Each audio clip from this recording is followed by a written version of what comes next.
Бүгін біз сіздермен бірге қарастыратын тақырыбымыз мынау агробизнесті криминалистикалық қауіпсіздендіру пәні бойынша мынау дәлелдемелер және дәлелдеу.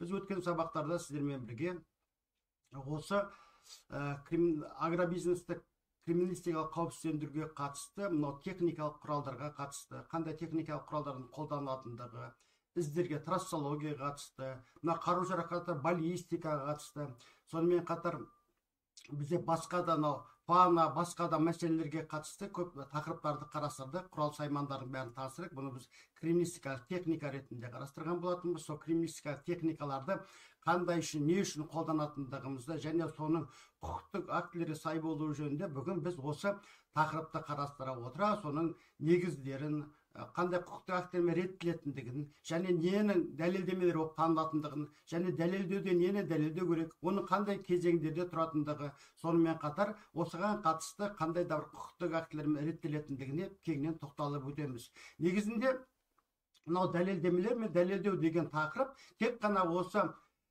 криминализацияға қатысты емес, бұл басқа да пәндермен тікелей өзара тікелей байланысты болып келеді. Яғни дәлелдемелер мен дәлелдеу бұл институты, бұл азаматтық процестік кодексте де қарастырылады, яғни азаматтық құқықтық реттеуде, сонымен қатар әкімшілік құқық бұзушылық туралы кодексте де қарастырылады. Сонымен осы бүгін қарастыратындай қылмыстық процестік кодексте қарастырылады.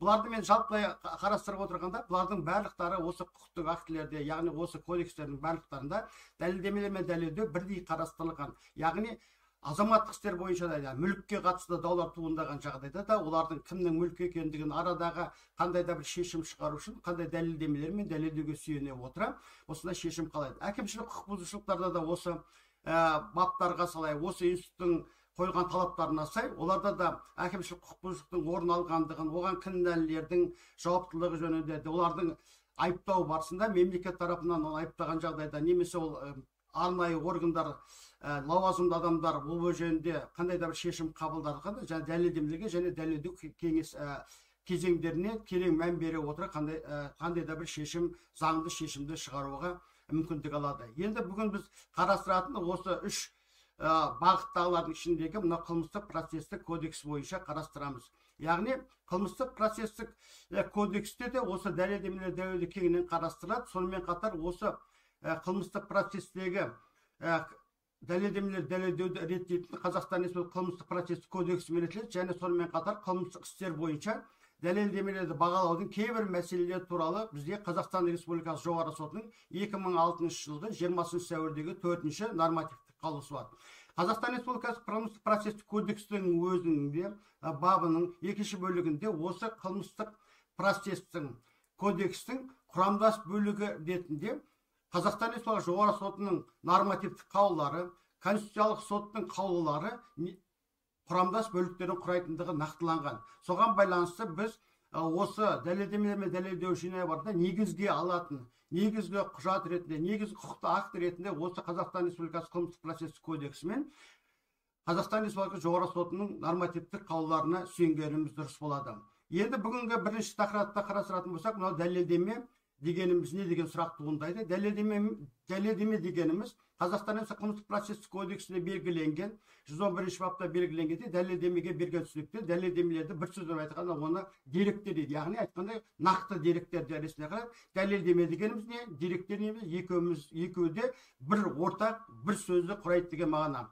Осы деректерді, дәлелдемелерді зерттей келе, дәлелдемелерге берілген түсініктерді қарастыра отыра, негізінде дәлелдемелердің 4-5 белгісі қарастырады. Ол көздеріңіздің алдарыңызда көрсетіліп тұрғанда бірінші белгісі ол процесті жүргізуші органмен заңды алынған келеді. Яғни дәлелдемелер болу үшін ол процесті жүргізетін айтады. Яғни процесті жүргізетін органдар ретінде бізде кімде танылады? Прокуратура танылады, тергеуші, анықтаушы, анықтау орган және сот осы процесті жүргізетін органдар ретінде танылады. Осылармен міндетті түрде осылармен басқа да тұлғалармен, қорғаушылармен алынбау керек, тек қана осы аталған процесті жүргізетін органдармен ғана алыну керек. Яғни онда да бұл жерде мән беретін нәрсе заңды дейді. Яғни заңның талаптарына сай. Яғни сол қылмыстық процестің принциптерін бұзбай, сонымен қатар басқа да құқықтық актілердің негізіне сүйене отыра алынғандығын талап етеді. Екінші қарастыратын белгіміз ол қылмыстық құқық бұзушылықтың бар екенін немесе жоқ екенін белгілейді. Яғни отқанда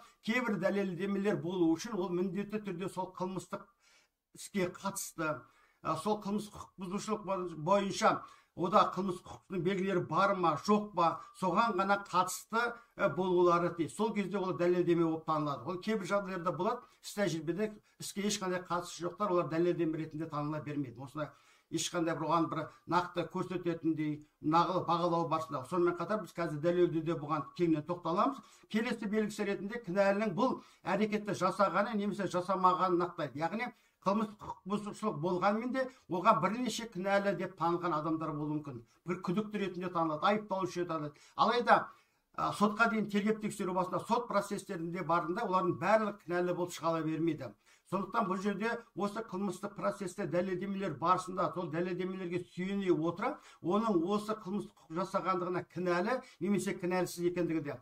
Ол қандай да сот болсын, қылмыстық қудалау органдары болсын, сол адамды қылмыстық қудалау барысында оның кінәлі еместігін, егер де оны айыптаған жағдайда, оны осы дәлелдемелерге сүйене отыра, дәлелдемелерге негіздей отыра, оны қандай да қылмыс құқық бұзушылық жасаған түгінде дәлелдеп барып, сондай шешім шығарады. Ал егер де кейбір жағдайда болады, оның кінәлілігі дәлелденбейді, немесе кінәлілігіне дәлелдемелер жоқтығына байланысты, ол адамға қатысты қылмыстық құқығы тоқтатылады. Яғни бұл жерде де ол қандай шешімді қабылдау үшін қылмыстық процесті жүргізетін органдар, яғни айтқанда қылмыстық қудалау органдары, сот органдары осындай жағдайда да қандай шешім қабылдарға сол дәлелдемелерге, ұсынылған дәлелдемелерге сүйене отырып, өзінің жаңағы шешімдерін қабылдайды. Конечно, бұл әрине burada бұл негіздеу керек. Әрбір әрекетті қандай шешім шығарасыз, мен осылай қаладым, мен осылай болады деген емес, әрбір жиналған дәлелдемелерге бағалай отыра, соларға осындай қандай да бір нақты шешімдер қабылдауға мүмкіншілік алады. Келесі белгісі ретінде адамның кінәлілігін не кінәсіздігін анықтайды.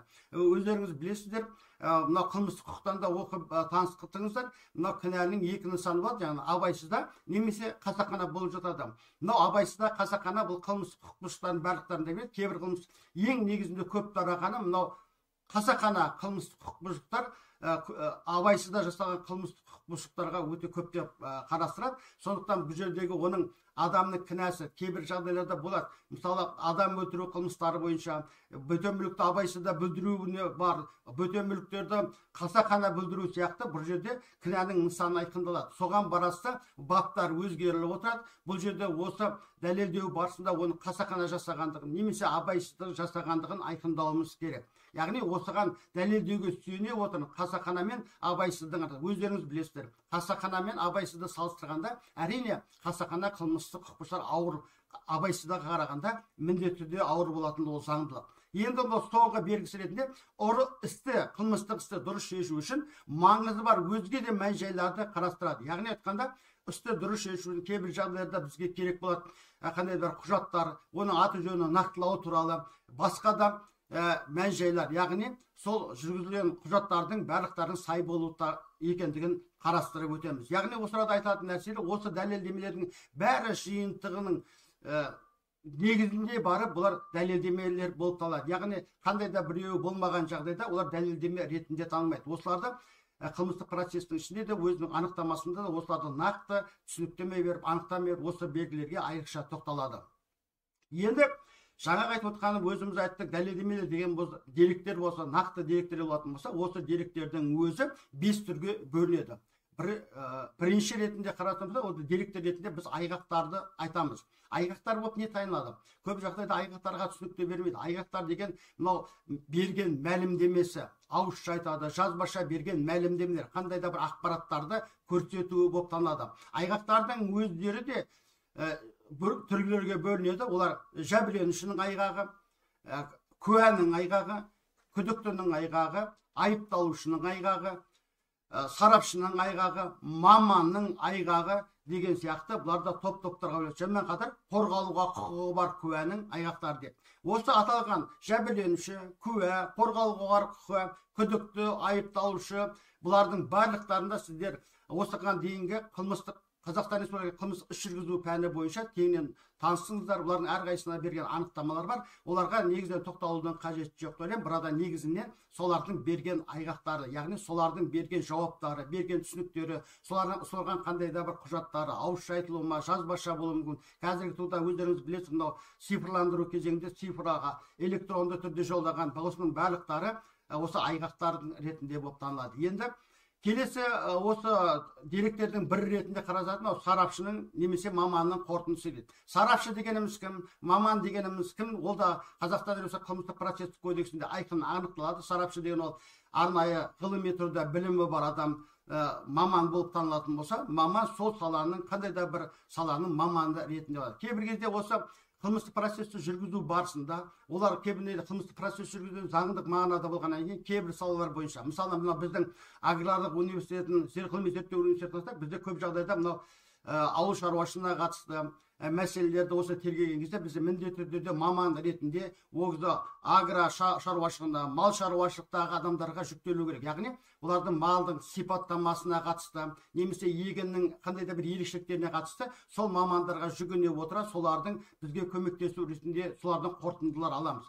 Яғни осы сарапшының, маманның қорытындысы дәлелдемелері. Яғни сол сарапшының берген дәлелдемесі біз үшін негіз болып танылады. Яғни қандай да бір сипаттамасы беру. Тағы да бізде көп жағдайда маманның қорытындысына қарағанда бізде сарапшының қорытындысы көп қолданылады. Іс тәжірибеде қарап отырсаңыздар, мынау қылмыстық процесс жүргізетін органдарда, себебі сарапшының маманы, сарапшының қорытындысы маманның қорытындысында жоғары статусқа ие. Сонымен қатар сарапшының бере отыра біз ғылыми тұрда келген сала бойынша мынау біз қарастырып өте осы агробизнестік криминалистикалық қауіпсіздік барысында ойлайтын мына субсидияға байланысты көптеген осы қылмыстық құқық бұзушылықтарға байланысты мәселелерді шешкен кезде біз сол саладағы бухгалтерияларға немесе құрылыс мамандарына қатысты сараптама жүргізе отыра біз осылардың қорытындысын алып сол жерде бір қандай да бір жетіспеушілік, заңдың бұзушылық талаптары жөнінде айқындаймыз. Яғни бұларды да біз осылардың сарапшының берген қорытындысын негізге ала отыра біз оның кінәлілігін жаңағы дәлелдемелерге берген белгілердің барлықтарына баға беріп өтеміз. Келесі ретінде қарастыратынымыз мынау заттай дәлелдемелер. Көбіне мынау қылмыстық процесті жүргізу барысында, осы дәлелдеу барысында дәлелдеме ретінде заттай дәлелдемені кеңінен қолданылатындығы белгілі. Заттай дәлелдемелер ретінде болып не танылуы мүмкін? Мысалы, қандай да бір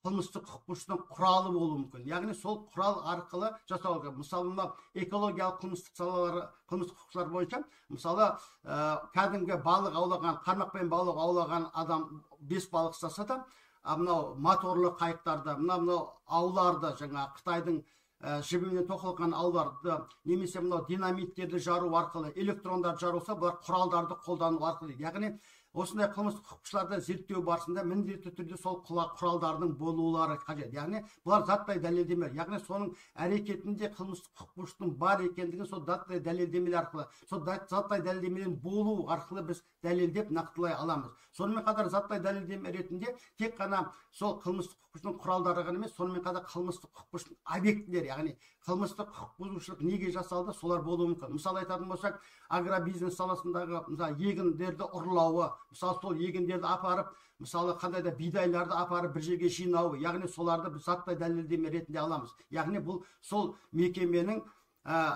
азық түліктерін ұрлауы, қандай да бір жеміс жидектердің ұрлауы осыған қатысты. Сонымен қатар мал шаруашылығына қатысты да малдардың осылар барлықтары, яғни сол мекемеден ұрланған заттардың барлығы, немесе сол алынған заттардың бәрі заттай дәлелдеме ретінде отыр. Сонымен қатар заттай дәлелдемелер қылмыстық процесте қарап өткенімізде заттай дәлелдемелер болу үшін кейбір кезде болады, бізде аламыз, ол бидай олардікі болмай шығу, басқалары, бұлар солар, егер де солардікі болған жағдайда, сол қылмысқа қатысы бар деген жағдайда біз оларды заттай дәлелдеме тану арқылы қаулы шығарады, яғни қылмыстық процесс жүргізеді. Содан кейін барып ол заттай дәлелдеме. Көп жағдайда бізде болады, заттай дәлелдеме ретінде аламыз, арайда оны істе жаңағы дәлелдемелерге берген деректер деген нақты белгілердің болмай қалуына, яғни сол іске қатысы болмай қалуына байланысты біз оларды заттай дәлелдемелер ретінде танымауға мүмкіндік туындайды. Яғни ондай кезде біз оларды заттай дәлелдеме ретінде танымаймыз, тек қана сол қылмыстық құқық бұзушылыққа қатысы бар заттарды ғана дәлелдеме ретінде танимыз. Енді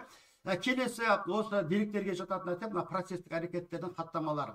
Біз қазір алдада оған тоқталамыз. Мына дәлелдеудің процесі барысында мына бекіту бар, ол хаттамалар арқылы бекітілетіндігі.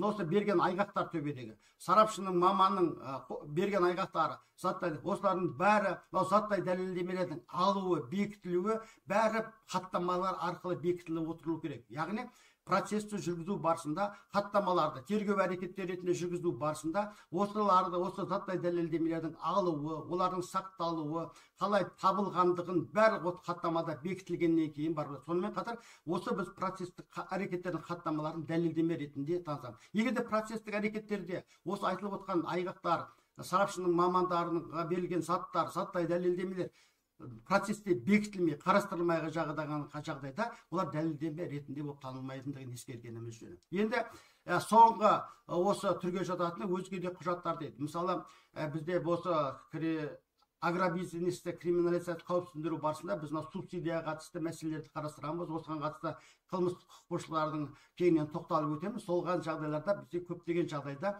мынау сонымен қатар бізде қарастырылатын Қазақстан қылмыстық кодексінің 189 бабы, яғни сеніп тапсырылған бүтемділікті иеленіп алу, немесе талан-таражға салу, сонымен қатар 190 бапта қарастырылған алаяқтық әрекеттердің барлықтарының дерлік ауыл шаруашылығына қатысты, агробизнеске қатысты мәселелерді көптеген жерде құжаттар арқылы жүргізілетінін ескере отыра, біз сол құжаттарды ала отыра, яғни содағы бухгалтерлік есептердің, көрсеткіштердің барлықтарының арасындағы қандай да бір алшақтықтың бар екенін айқындай отыра, дәлелдеме ретінде пайдалана отыра, осының шын мәнісінде қылмыстық бұзушылықтың болғандығы немесе болмағандығын айқындауға болады. Сондықтан біз бұларды дәлелдеме ретінде, деректер ретінде қарастыруымызға толық мүмкіншілік туындайды. Енді осы дәлелдемелерді біз қарастырдық. Қандай дәлелдемелердің түрлерін қарастырдық. Бұларды жинау барысында нені дәлелдеу керек деген сияқты бізде сұрақ туындаған. Сондықтан біз Қазақстан қылмыстық процесс кодексінің 113 бабында дәлелдеуге жататын мән-жайлар ретінде 9 мәселе қарастырады. Оларға мен қазір тоқталып өтейін. Оны сіздер қылмыстық процестерде оқыдыңыздар, осыған дейін сабақтарды пәндерде қарастырдыңыздар. Алайда сонда да болса, осы дәлелдеу не үшін қажеттігі жөнінде тағы да қайталап өткен артықшылық жоқ шығар. Бірінші кезекте нені дәлелдеу керек? Бірінші кезекте оқиға болды ма, болмады ма? Соны нақтылап ашып алуымыз керек. Көп жағдайда болады оқиға болмағаны. Мысалы, сол егіс басында мынанша егістің жоқтығы жөнінде айтады. Оларда оқиға барамыз, ол жерде ол егістің әлде де ұрланбай сол қалыпта тұрғандығы, немесе оны алса да сол өздерінің ішіндегі басқа бір бригаданың алып кеткендігі жөнінде мәселелер туындауы мүмкін. Сол бірінші кезекте бізде осыда қылмыстық құқық бұзушылық оқиғасы бар ма, жоқ па деген сияқты сұрақтар туындайды. Осыған біз бірінші кезекте осыны дәлелдеуіміз керек. Егер де қылмыстық құқық бұзушылық оқиғасы болғаннан кейін, одан кейін туындайтын дәлелде, бұл негізгі дәлелде қылмыстық құқық бұзушылық құрамының белгілерін айқындауымыз керек, дәлелдеуіміз керек. Өйткені Қазақстан Республикасы қылмыстық кодексінің 4 бабында қылмыстық жауаптылықтың бірден-бір негізі ретінде қылмыстық құқық бұзушылықтың жасалуы дейді. Яғни қылмыстық құқық бұзушылық жасалған қай уақытта саналады? Ол қылмыстық құқық бұзушылықтың құрамының барлық белгілері болған жағдайда ғана қылмыс жасады болып саналады. Қылмыс жасады болған жағдайда біз жауапқа тартамыз. Сондықтан қылмыс процесті жүргізетін органдар ішіндегі қылмыстық қудалау органдары, ол қудалау барысында тек қана осы қылмыстық құқық бұзушылықтың жасалғандығы жөніндегі бағыттарды ұстанады. Негізінде қылмыстық процесстік кодекс жасалған жасама анықтамамен сол бағыттағы дәлелдеу бағытындағы жұмыстар жүргізеді. Енді қылмыстық құқық бұзушылықтың құрамдарын өздеріңіз білесіздер. Бұл қылмыстық заңнамадан оқып таныстыңыздар. Бұл қылмыстық құқық бұзушылықтың объектісі, қылмыстық құқық бұзушылықтың объективті жағы, қылмыстық құқық бұзушылықтың субъектісі және қылмыстық құқық бұзушылықтың субъективті жағы. Яғни осы 4 элемент ретінде қарастыратын осылардың барлығы. Әрқайсысы 2 белгіден тұрады. Міндетті белгі және қосымша белгілерді. Яғни оны сіздер қылмыстық заңнамада оқу барысында бұны білесіздер. Яғни біздің зерттеу барысында бірінші кезекте дәлелдеу. Бірінші кезекте біз білуіміз керек қылмыстық құқық бұзушылық құрамдарын жақсы білуіміз. Яғни әр қылмыстық құқық бұзушылықтың, яғни 99 баптан 4 Қазақстан Республикасы қылмыстық кодексінің 99 бабына 467 баптың арасындағы қылмыстық құқықтардың барлықтары баптардың өзі, баптардың ішінде бөліктердің өзі әрқайсысы бөлікше сараланады және әрқайсысының өзінің құрамының белгілері бөлек-бөлек. Сондықтан біз бұларды бірінші кезекте бұлар көзге көрінбейді, құлаққа естілмейді, тек ойлау арқылы жеткізу керек. Сондықтан осы бағыттарда өздеріңіздің білімдеріңізді әлде де болса жетілдіруіміз қажет. Екінші дәлелдеуге жататын мына қылмыстық заңмен тыйым салынған іс-әрекетті кімнің жасағаны. Burada қарап отырсаңыздар, мән берулеріңіз керек, қылмыстық заңмен тыйым салынған депті. Burada қылмыстық құқық бұзушылық деп тұрған жоқ. Өйткені неге burada қылмыстық заңмен деген тыйым салынған әрекеттерге жатқызып тұрғаны кейбір жағдайда да болады. Қылмыс жасаған адам су құрамының барлықтарын бар белгілі. Бірақ айналып келгенде, оның бір құрамның белгісінің болмауына байланысты ол қылмыстық құқық бұзушылық болмайды. Мысалы айтатын болсақ, қандай да бір мысалы егістік жерден бір мысалы астықтарды ұрлады, бірақ оның жасы 16 жасқа толу керек. Алайда ол жасаған ұрлаған бала ретінде 15 жасар бала болып жатқанда, онда кім болады? Олар яғни қылмыстық құқық бұзушылықтың субъектісі болмауына байланысты олардың әрекеттері қылмыстық құқық бұзушылық болып танылмайды, ол қылмыстық заңмен тыйым салынған әрекет ретінде болады.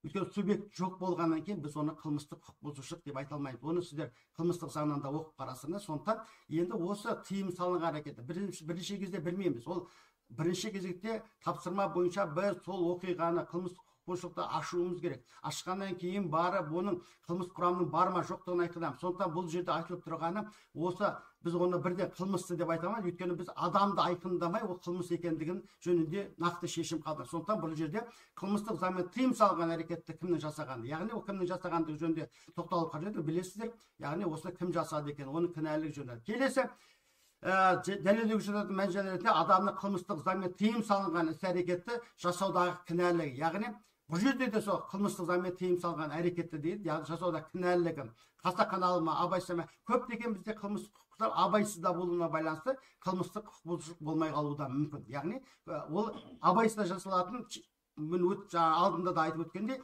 қасақана жасағандығында өте аз болып келеді, көп жағдайда да бола бермейді. Сондықтан оның кінәсінің нысаны, бізде кінәнің екі нысаны бар, абайсызда қасақана қарастырылған, жасалған іс-әрекеттің себептері не үшін айқындауымыз керек? Біз келешекте осындай қылмыстық құқық бұзушылыққа жол бермес үшін оның себептері не себеп болғандығын айқындауымыз керек.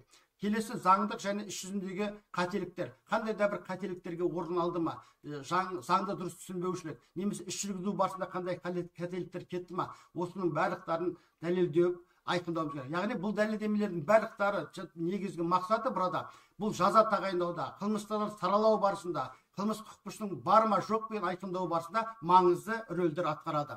Келесі төртінші, күдіктінің, айыпталушының жауаптылық дәрежесі мен сипаты әсер ететін мән-жайлар. Яғни айтқанда, бізде кез келген құқықта қылмыстық заңнама болсын, қылмыстық процесс іс жүргізу заңнамасы болсын, кез келген заңнамалар күдікті мен айыпталушының құқықтары кеңінен қорғалған, айқындалған. Олардың да оны мемлекеттің де, осы мемлекеттің азаматы ретінде қарастыратын болсақ, олар да мемлекеттің қорғауында, олар кез келген адамды айыптап қаралай беруге де болмай. Сондықтан бұл жерде оның жауаптылық дәрежесі қандай дәрежеде, ол қасақаналығына қарай жауаптылық дәрежесі, баптардың бөліктерінен айырмашылықтар, жаңа сипаты, не себептен, яғни күдікті мен айыпталушы іс-әрекеттің қоғамға қауіптілігін ұғыну керек, одан туындайтын зардаптарды білу керек қасақана болсын, және осы зардапты қалау керек, қаламаса да сана. Осылардың барлықтарын осы дәлелдеу барысында керек. Яғни соны қандай жауаптылыққа тарту керектігі жөнінде.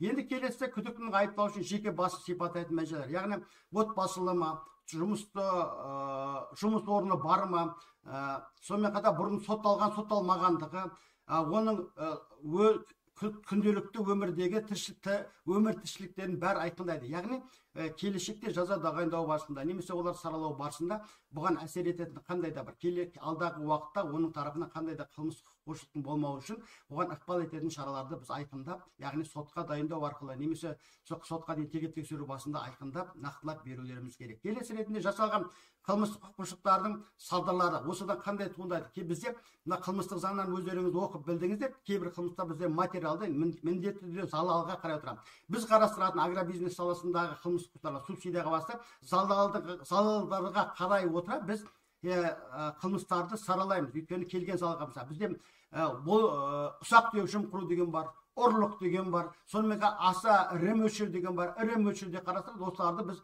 осы келген зардаптарға баға бере отыра осындай мәселелерге тоқталамыз. Келесі қылмыстық құқық бұзушылықтан келтірілген зиянның сипаты мен мөлшері. Жаңа айтып отқанымен қандай сипатта болды, қандай мөлшерде болды, қандай деңгейде болды деген сияқты тоқталамыз. Келесі әрекетті қылмыстық құқыққа қайшылығы жоққа шығаратын мән-жайлар. Яғни бізде қылмыстық кодексте бар, жаңа қылмыстың болдырмайтын, жоққа шығаратын мән-жайлар, қажетті қорғаныс, біздің қарастыратын негізгі осыдағы негізді тәуекел ету, мынау субсидияға қатысты, мынау бизнес саласындағы негізді тәуекел, немесе қажетті қорғаныс қолданылуымыз мүмкін. Осыған қатысты осындай бар ма жоқ па деп айтамын. Келесі соңғысы мысалы қылмыстық жауаптылық пен жазадан босатуға әкеп соғатын мәселе. Бізде қылмыстық жауаптылық пен жазадан босатылатын қылмыстық заңнамада тарау ретінде қарастырады, яғни орада қылмыстық жауаптылықтан босату да бар, жазадан босату бар, яғни оларда да қойылатын шарттар бар, талаптар бар.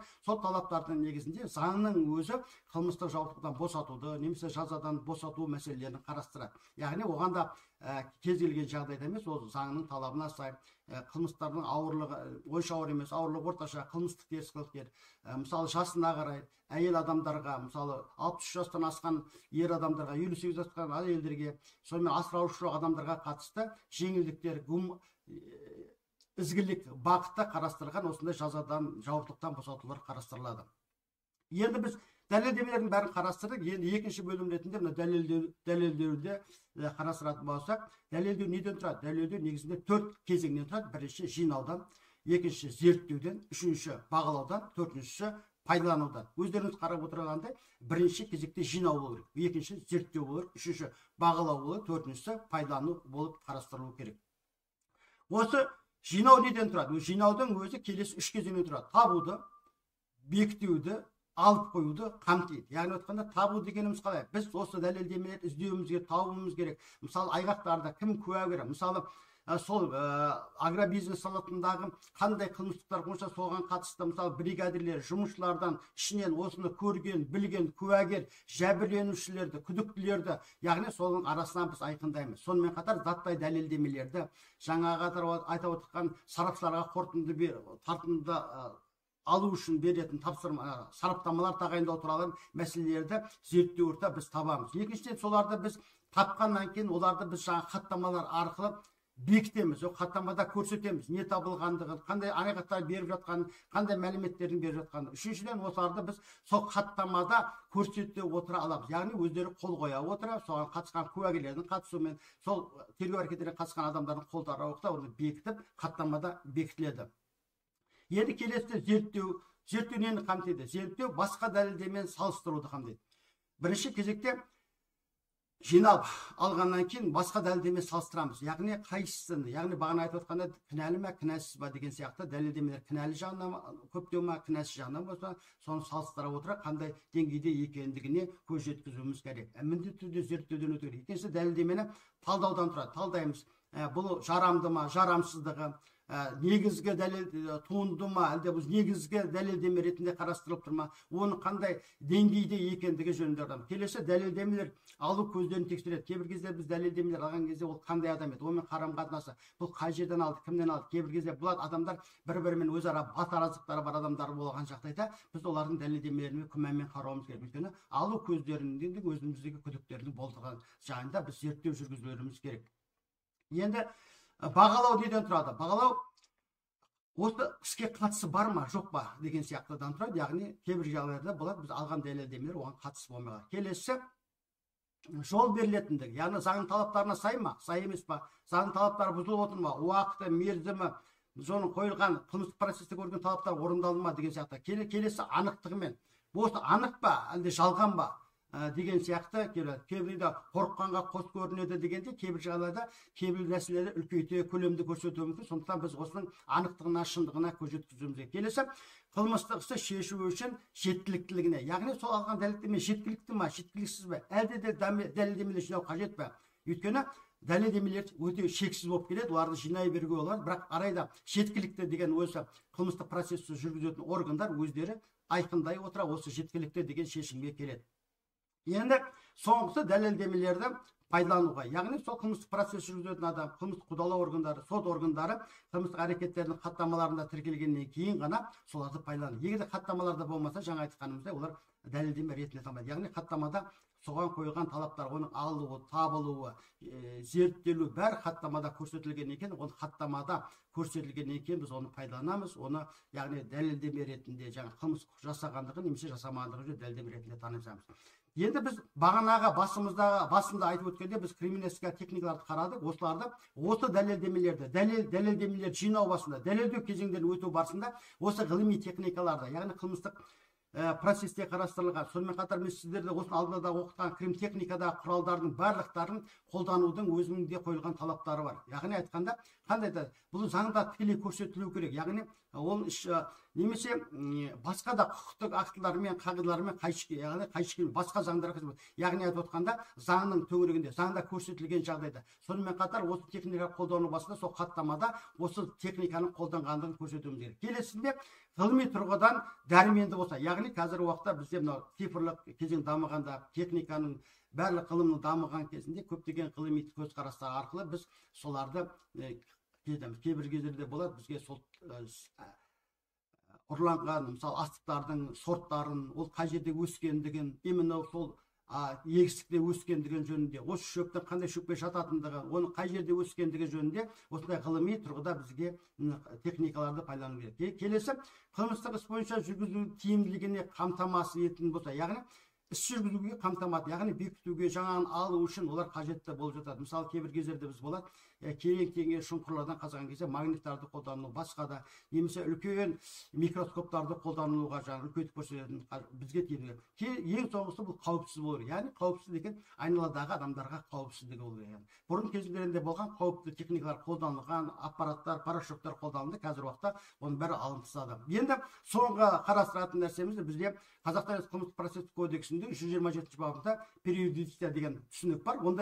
Онда не дейді? Ол бізде көбіне түсіне бермейді. Бұл деген бізде кейбір кезде адамның сотталғандығы, осы бойынша қандай да бір азаматтық шешім қабылданғандығы, соттың қандай да шешімі шыққан жағдайда олардың бәрі дәлелдеме ретінде міндетті түрде қабылданады. Оның заңды ма, заңсыз ба екендігіне қаралмайды. Оны яғни қылмыстық процесс жүргізуде дәлелдеме ретінде ұсына отыра, соған сүйене отыруға болады. Яғни бұндай жағдайларда ешқандай талас тудырмайды деген мағынаға келеді.